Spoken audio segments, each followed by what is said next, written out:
जितना भी बात सुने तो जलाल सर, अली सर, हम है ना, हम लोग मेनली जो है ना साइंस का जो सेक्शन होता है ना उस पे ज्यादा हम लोग क्या रहते हैं, इंगेज रहते हैं। लेकिन इक्वली इम्पोर्टेंट जो है ना आर्ट्स था। थोड़ा सा हम आप लोगों को ये बता देते हैं, जब हम लोग 11th-12th क्लास में पढ़ते थे ना, हम लोग को लगता था कि हम लोग जो साइंस रखे ना बहुत बड़ा काम किए, इवन मैथ रखे तो और बड़ा काम किए। हम लोग जब भी किसी से होता ना कि चलो ये लड़का सही लग रहा है, इससे थोड़ा बात करते हैं, उसे पता है पहला क्या क्वेश्चन पूछते थे, मेन में क्या है। बायोलॉजी बोलता ना उसको बगल में नहीं बैठते थे। ठीक है, इस तरह का मतलब हम लोग के दिमाग में क्या था। हाँ, मतलब हम लोग लॉज जो बना था ना, लॉज जो हम लोग जिसमें हम लोग रहते थे, तो उसमें हम लोग ये रूल बनाए थे कि जिसका भी मेन में मैथ नहीं रहेगा, आर्ट्स तो भूलिए जाओ, जिसका भी मेन में मैथ नहीं रहेगा वो लॉज में नहीं रहेगा। ठीक है, क्यों? क्योंकि हम लोगों को लगता था कि जो मैथ रखता है ना वही बहुत ज्यादा क्या करता है, मेहनत करता है ना, मेहनत कर पाता है। जो बायोलॉजी रखता है उसको लगता है अरे साइंस नहीं रखेंगे, ये सॉरी आर्ट्स नहीं रखेंगे, साइंस रख लेते तो साइंस में क्या आसान पड़ेगा, मैथ को हटा दो, है ना। दिमाग में 10th में भी बहुत सारा मैथ वीक रहता है, चूंकि उस तरह का है ना फैकल्टी मतलब कि मेंटोर नहीं मिल पाता है बचपन से भी।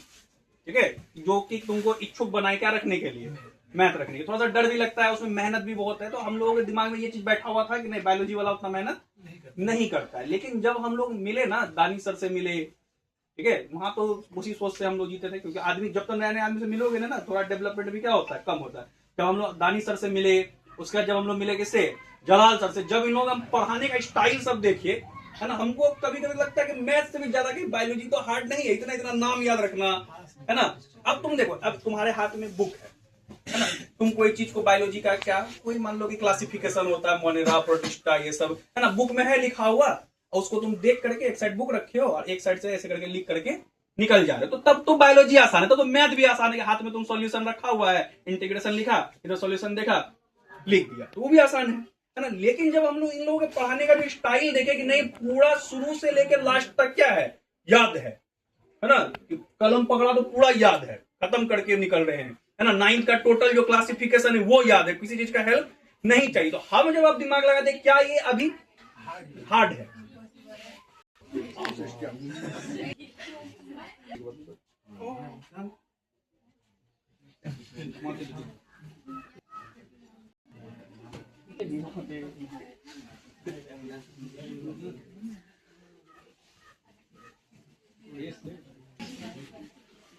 तो ठीक है, तो जब हम लोग, तब ये बात क्यों बताए, जब हम लोग का जो ना बायोलॉजी के लिए ऐसा मतलब कि सोच था, मतलब माहौल था वैसा ही, जैसा माहौल होता है वैसा ही होता है। तुम सोचो साथ हम लोग कैसा करते हो, जब इंग्लिश क्लास में मिल जाना है क्या रखा आर्ट्स का है, समझा, उसके लिए अलग व्यवस्था करते थे। जैसे पुराने जमाने में सुना ना कि छोटी जाति वाला लोग,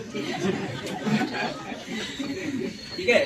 लेकिन फिर वही चीज जब हम लोग का परसेप्शन चेंज हुआ, है ना, कि कहां से ये अभी तुम देखो ना स्टूडेंट है, इक्वली आर्ट्स में भी उतना ही स्टूडेंट। जब हम लोग जो है ना ये समझे कि जब एग्जाम हम लोग देने जाते हैं, जितना साइंस का जरूरी है, जितना मैथ इंपॉर्टेंट है ना, कोई भी सब्जेक्ट उतना लेस इंपॉर्टेंट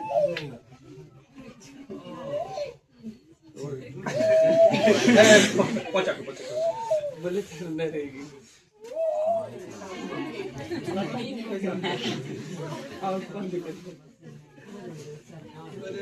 बोल मेरे को आ गया निर्मल दे दीजिए।